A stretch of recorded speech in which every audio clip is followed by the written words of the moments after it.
Hi, everyone, and welcome to The Hash, where we bring you the latest and greatest in crypto and culture. My name is Naomi Brockwell, and today on the show, we have Will Foxley and Zach Seward.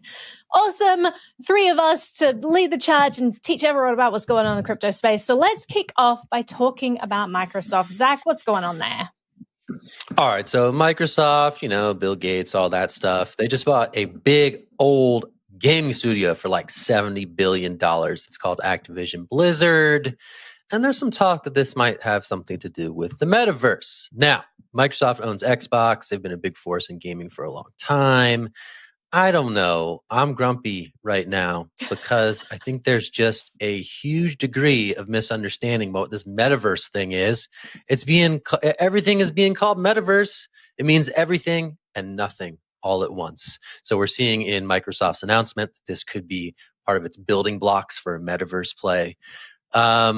But it may not be the metaverse that you crypto fans know and love. It may not be the open metaverse that is on a blockchain with assets that are easily tradable among players and things. It may be the Facebook vision of the metaverse. It may just be a rebranding of the word virtual reality from the 1990s. It may be any number of things. No one really wants to say what, but they do know that metaverse is buzzy right now, so they're just going to roll with it. All right. That's why I want to get off my chest, because I'm grumpy about this one. But it's very interesting to see this come to pass, especially with such a large number attached to it. So I'm going to toss it straight to Naomi for her thoughts on Microsoft and Activision.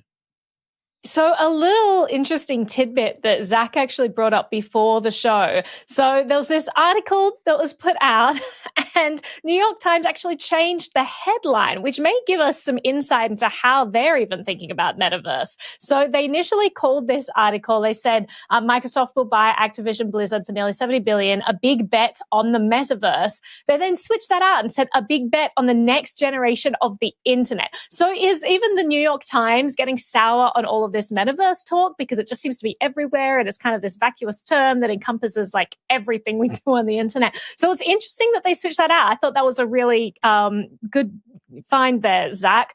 But I don't know. I think all of this stuff, like we can call it metaverse or we can call it virtual reality, we can call it internet or whatever. I think that the trend that we need to just realize is it's becoming more and more a part of our everyday lives. We are being engrossed in this world. We are completely immersed in this digital landscape these days. And that's kind of what metaverse is encompassing. And I think that right now, I mean, even when you talk about the difference between like the Facebook version, the Microsoft version versus the one that the crypto proponents want, which is an open world where, assets are freely tradable on the open market, transferable, not within like walled silos.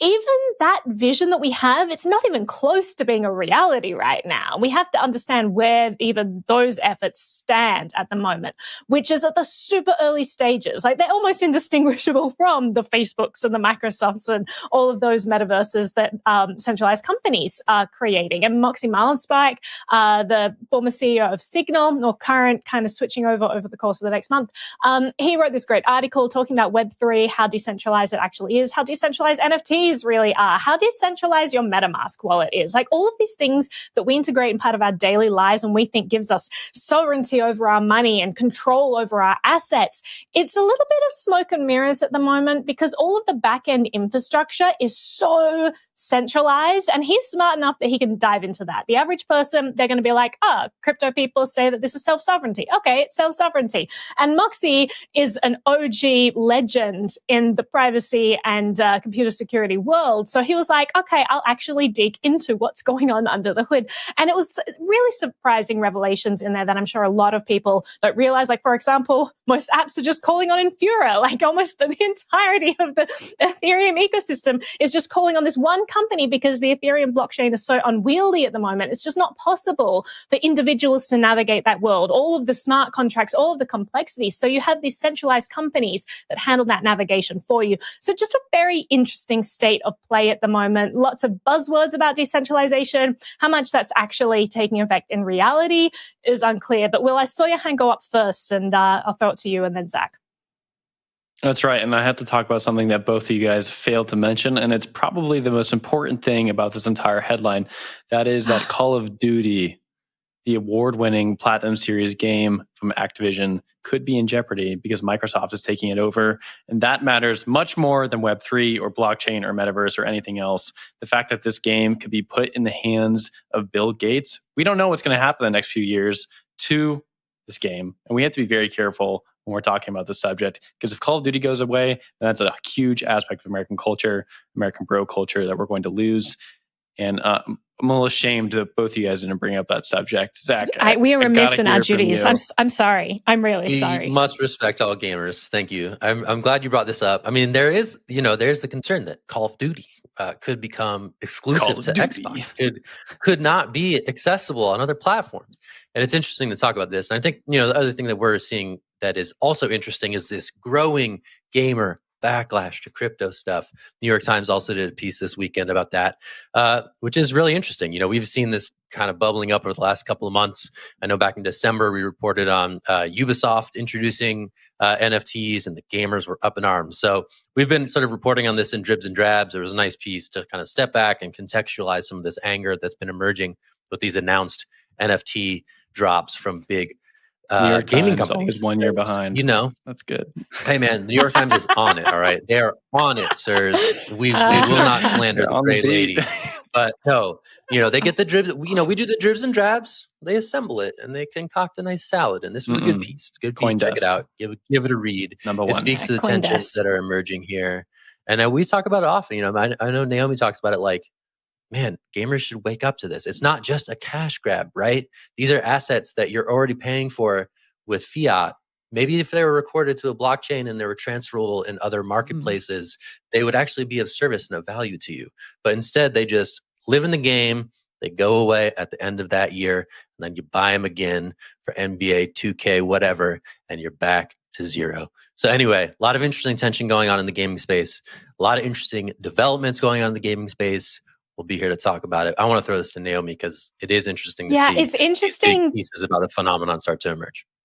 Yeah. It's interesting that the culture, I think this whole war between gamers and crypto people is super interesting because it shows you how fragile culture is, how easily maneuverable it is. All it takes is a few thought leaders to be like, hey, this is my thoughts, and I really strongly believe that. And all of these people who don't really think for themselves just jump on the bandwagon. They're like, at least useful idiots who just kind of follow the trend. And they're everywhere, It's that's why we encourage individual thoughts, and we encourage you to read individual journalism, and perhaps not the New York Times, but perhaps you lean towards CoinDesk instead for getting those interesting, nuanced takes. But it is interesting how fragile and easily maneuverable that is. But let's change track here. Let's go and see what's going on in the NFT space in New York. This was a really cool story, and it's so New York, and this is everything that I love about New York, actually. So apparently there is an NFT restaurant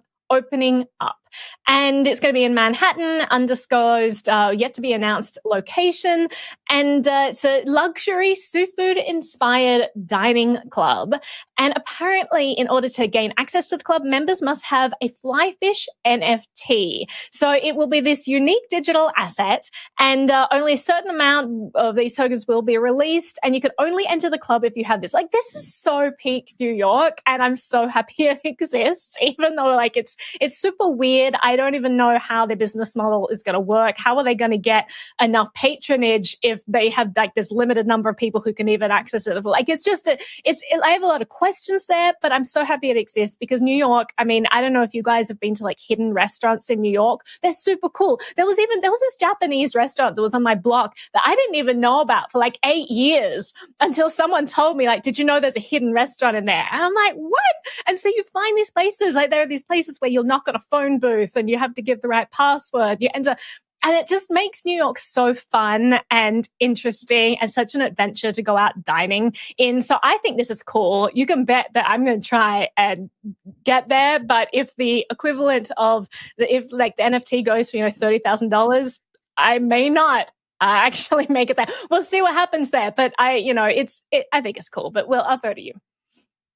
Gary Vee is behind this, right? The infamous or famous, depending on how you view him, NFT promoter.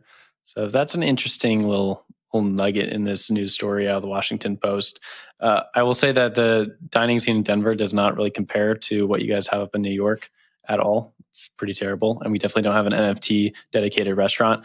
One thing I was interested in both in this piece specifically was that they're building the restaurant, and I'm assuming they're just going to rent something and like fill it out and kind of make it like fully crypto world, or maybe not. Like, how much crypto bro culture is going to like eke into these restaurants that are for NFT only people? Because we've seen like the Bored Ape Yacht Club has had like a lot of meetings. A lot of other NFT groups have had like their community meetings, but I haven't gotten the feel that it's a lot of crypto bro culture. It's more like this off-brand NFT culture that a lot of crypto people actually don't like. So I'm curious to see what that kind of happened, or like how this restaurant is created going forward. I didn't see a lot of details about it in the article itself, though. Zach, throw it to you. All right, I'll take it. I mean, yeah, I just want the segment where like Naomi shares all of the speakeasies in New York that she's alluding to, because that's fascinating. I've never been to a secret restaurant before. Damn, I'm Really? not up on that. Oh, No, we're but gonna have I to think do a this stuff is CoinDesk excursion when we visit I'm this in. NFT Yeah, restaurant. When they let's do invite it. us privately, Let's do exclusively, it. give us all Okay. a free NFT so we can cover it. That's when we'll do a tour. Yeah, we could like rent it or something, pay for it. We could do an East Denver secret speakeasy tour. Will like get at me on that. But no, the thing I did want to mention is that, I think we're seeing more of these experiments happen, right? With Links DAO, which is this DAO that wants to buy a golf course. The initial sort of foray from Links DAO is these membership NFTs, right? That you own this NFT, you have access to the future golf course that is purchased by this group of online internet friends. So it's interesting to see this stuff kind of materialize in the wake of some exciting, splashy sort of DAO announcements, whether it was Constitution DAO, Links DAO, or others. These sort of like NFTs as you provably own membership to this club, and it's a really cool and exclusive thing. It's gonna be cool to see these things take off, and maybe at a lesser price point, because this one, real mooch, lot of moolah involved on this one, and you got to get there. So I don't know. Interesting to see what's going to work here. Definitely a lot of speculators who are saying, "Hey, I'm going to buy this thing early. I'm going to flip it. I know that I'm going to be able to make a quick buck on this one at the very least." So a lot of interesting elements at play. But I see Will had his hand up. Yeah, just quick comment, and I'll hand it back to Naomi.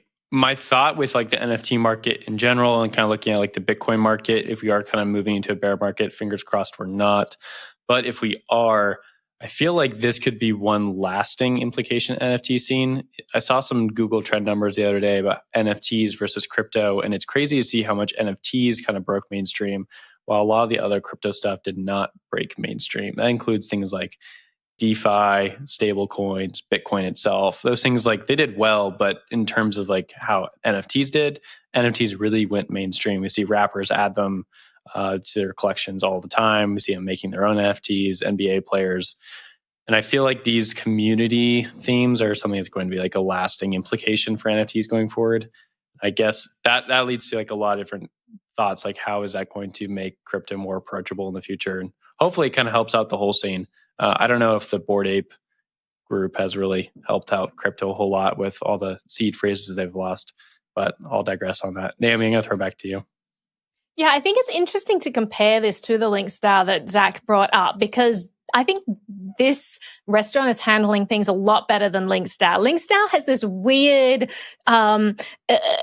in between the digital world and physical world situation where they're talking about like partial ownership of this thing, and the actual location of the golf course is going to be decided by the community, and all of these strange things that could essentially be targeted by the SEC if they decide that this is indeed a security. Which, if you are breaking up, ownership of a real world good, and people are getting dividends and all that looks a lot like a security there. What they're doing here is they're not, even going into the ownership area. They're saying, no, you just have membership. This is a club. We own it. We make all the decisions, but you get to access it, which I think is the way to go. And I think that would have been better for Links DAO to explore that model, exclusive access to this golf course rather than partial ownership of this golf course. And I agree, like, this is a really interesting use case for NFTs. I think that we've seen a lot of dumb use cases for NFTs so far, and we're suddenly starting to explore how, tokenized ownership of something that's easily transferable, how that can be applied in the real world, which is really cool to start seeing play out. But Zach, I'll throw it to you. Just a quick little factual update. We heard from Linkstyle that actually they've quietly shelved some of their governance token plans. So unclear what the status of future token related aspects to that project will be. But for now, there are the NFTs. Those are there. Anyway, let's change gears. Will, take it away. I wish I had like more knowledge of golf and could have created a pun there with what you just said, but I don't know golf that well, so I had to let it drop. Oh well. And Zach, I feel like that was kind of like your moment to shine, but it's okay. Let's talk about crypto.com. Bogey. I don't know how to par for the course from Will there. Yeah. Okay. I don't play golf. Sorry, man. I feel like you're being a golf guy. Okay. I feel like I should be a golf guy, but anyway, no, I'm not. Anyway, we're getting harassed by Control right now. They don't like our banter, guys. This is insulting. This is so insulting. All right, Will, let's go. Fine. You got it. Okay, let's talk about crypto.com. Crypto.com obviously is a huge exchange, has its own token, also has the naming rights to the former Staples Center in Los Angeles, which is where the hated Los Angeles Lakers play. And they have just become the first hacking victim of 2022. They lost about $15 million worth of ETH, which is now being laundered through Tornado Cash, which is basically like a mixer online. So you put crypto in that is traceable, you pull it out, it's not traceable, and then you can go sell it and make off with your ill-gotten goods. Pretty big deal to have, one, crypto.com be the first hacking victim of the year, and two, $15 million is a sizable amount of money right after they named that naming rights with the Lakers. So they're kind of a known brand, especially with that Jason Bourne commercial they did a few weeks ago. They're a well-known brand and they suffered a hack. So it's going to be interesting to see what their PR moves are after this incident. Obviously, a lot of these exchanges have tons of money in the bank and they can make everyone who's trading on the account solvent just by taking out their treasury or doing buybacks, things like of that nature. It's very common.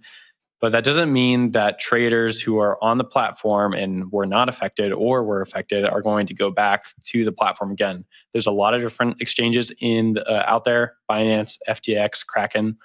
And often we see after these hacks that traders go elsewhere. They feel that there's better security. I think that's one reason that Coinbase has always done so well. They've never really suffered a major breach of money. They've suffered other breaches where they've lost identity or other things like that, but they haven't lost a lot of users' money. So I'm interested to see what the fallout is from this, especially for a major player like crypto.com. Zach, I want to throw it to you, get your thoughts on that. Obviously, pretty big deal to start off the year. Well, first of all, there were several good nuggets from a diehard Denver basketball fan there about the Staples Center. So just want to shout you out. Maybe, you let us down on the golf puns, but you really came hard in the paint. I got you where I'm good at it. Thank you, Will. Appreciate that. That was good. That was solid. All right, cool. Yeah, I don't know. I see this headline and I'm like, I get worried for like mixers, right? Because this is the headline that you always see. This is like, okay, exchange hacked, ill-gotten gains are in Tornado Cash right now as we speak. They're in the mixer. And say it for they're in the mixer. You can do it for the Bitcoin stuff, you can do it for the Ethereum stuff, different services, but this is the headline that we see as it relates to like online privacy when it comes to crypto transactions. So I think first of all, like that to me is what this story is about. It's like, it's par for the course. It's also troubling for privacy advocates who want to say, hey, like these services aren't necessarily criminal, right? Privacy is a right. It's something that we are entitled to, even though some people use them for nefarious ends. So that to me is like what this story is about, probably more so than the centralized exchange race, though there's certainly like a dynamic there that's big about this. Did you guys see that? Yeah, I saw that. The Matrix glitch. You gotta be professional. Overlook it. Okay. Yeah. Someone is after us. Okay. So I don't know. That's the thing to me. Shut them down. That's the thing to me that stands out. And I'm actually very curious for like, Naomi's thoughts here, because I think we do see these things being increasingly linked in the crypto space, like these mixing services and like criminal stuff. So what's like, Naomi, what's the bull case for mixing services that sort of can counteract this emerging narrative around what these things do? The bull case is that if it's decentralized enough, there's nothing anyone can do to shut them down. So it's interesting. You have cases in the past where, Best Mixer was raided by EU authorities. Helix was shut down by the FBI. There are a lot of mixers out there that have centrally run and controlled servers where governments can target them. I think that this article, it made a statement that I think was backwards. It says, one say that these mixer protocols are used to protect privacy. They often are also used to launder proceeds of organized crime. We need to flip that. These mixing tools are often used to, launder crime, but they're also used by innocent people. So I think that's a reminder to us that these are neutral protocols. Any technology is neutral and people can use it for bad or good. It doesn't mean we target the protocol. So we need to get away from the narrative of painting this like, oh, it's also used by bad people. It's like, right. It's also used by good people, innocent people. And let's stop taking away tools from these people who've done nothing wrong. And the technology itself didn't do anything wrong. It's neutral. So I think that it's really just going to push developers of these tools towards a more decentralized front, which is great because the more decentralized we make this space, the more robust it is. That's why Bitcoin was created. It was the first money that couldn't be shut down. It was the first money that was alternative to government fiat, that was sovereign, that couldn't be, the server couldn't be unplugged, the CEO couldn't be thrown in jail, it couldn't be stopped. And that was what made it so powerful. So once we start to see these DEXs that are truly decentralized, once we start to see these mixes that are truly decentralized, and there are very few, like if you look under the hood of even the decentralized ones, there's a lot of centralized infrastructure there. I think that we really need to keep evolving in that space. But once we get there, this stuff is unstoppable. And it is bad. We don't like bad guys. We don't like people who use this stuff for bad, but we also really like individuals being able to make their own choices and innocent people being able to live their lives without having to live it according to what the government thinks the bad people are going to do. That's not how society should work. So I think it's a really interesting story. I agree with you, Zach, that this is the main part of this story, that I think the coming narrative, like government is increasingly cracking down. You had Amir Taki release this big manifesto that talks about this coming Reg Fi versus Dark Fi world, where there's so much regulation going to be coming down to the crypto space that it's going to make most of crypto toothless, and it's only the really decentralized protocols that will survive, and that's what's going to truly give us freedom. So interesting to see how that's going to play out, but I'll throw it to you, Zach, for final words there. No, I can't top that. That was good stuff. We'll wrap the show there. That was the hash for Tuesday. We'll be back on Wednesday. Hopefully the week is going well so far. I'm Zach Seward. That's Naomi Brockwell in the middle. Will Foxley's back. A new location. Looking sharp. Way to go, man. We'll talk to you soon. It's the hash. There's other stuff on CoinDesk TV coming up later today. All About Bitcoin is with you at 3 p.m. Eastern. We'll be back here again tomorrow, midday. Check it out. We'll get you up to speed. All right. Thanks, everybody. Yeah. Bye. See ya.